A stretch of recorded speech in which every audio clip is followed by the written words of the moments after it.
বড়দি মিস্ত্রি টাকা দিয়ে চিকেন এনেছে, আর চিকেনের পরিমাণটা আজকে অনেকটাই।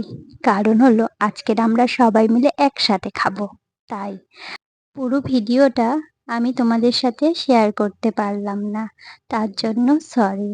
কারণ তাড়াতাড়ি রান্না করলে জামাইবাবু খেয়ে কাজে যাবে, তাই সেই কারণে আমি আজকে তাড়াতাড়ি উঠেছি এবং মিস্ত্রি সব বাজার হাট করে আমাকে এনে দিয়েছে। আর আমি তাড়াতাড়ি আজকে রান্নাও বসিয়ে দিয়েছি, কারণ আমাকে একা হাতে করতে হবে।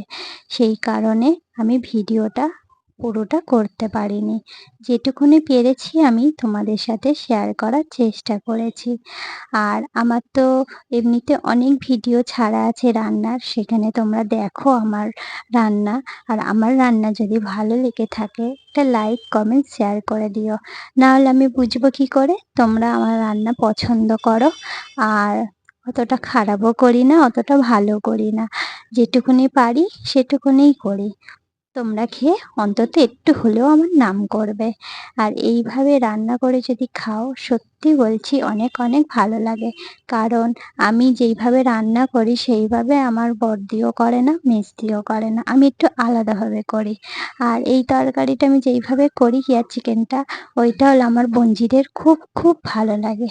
আর চিকেন করতে গিয়েও আর বলো না, তেল ঠিকরে নাকে আর কপালে পড়েছে, আর ফোসকাও পড়ে গেছে। হয় রান্না করতে গেলে একটু ছেঁকা খায়, তেল ঠিকরে পড়ে, এটা হয়, এটা কমন জিনিস। এদিকে আমি চিকেনটা ভালো করে ঢাকা দিয়ে দিয়ে কষে নিয়েছিলাম। তারপরে তেল ছাড়তে আমি জল দিয়ে দিয়েছি। আর দেখতে পাচ্ছ তো কত বড় কড়াই রান্না হচ্ছে। চিকেনের পরিমাণটা অনেকটাই। হয়তো ভিডিওতে সব কিছু অল্প অল্প মনে হয়, কিন্তু একদম না, অল্প না, অনেকটাই চিকেন এখানে করেছিলাম। কারণ আমরা সবাই দুবেলা ধরে খেয়েছিলাম, রাতে এবং দুপুরে। আর আমার পুচকি বোনঝি রেডি হয়ে গেছে, দেখো স্নান টান করে। আমি বললাম কে চিকেন খাবে, ও তখন বলল আমি খাবো। আর এখানে আমি চিকেনটা পুরো ঢেলে নিয়েছি একটা গামলিতে। আর তারপরে দুপুরবেলা সবাই বসে গেছি খেতে। আর এদিকে এই পুচকিটা বসে গেছে খেতে, ও লেগ পিস খাবে। আজ আমার মিনি ব্লগটা এই পর্যন্ত।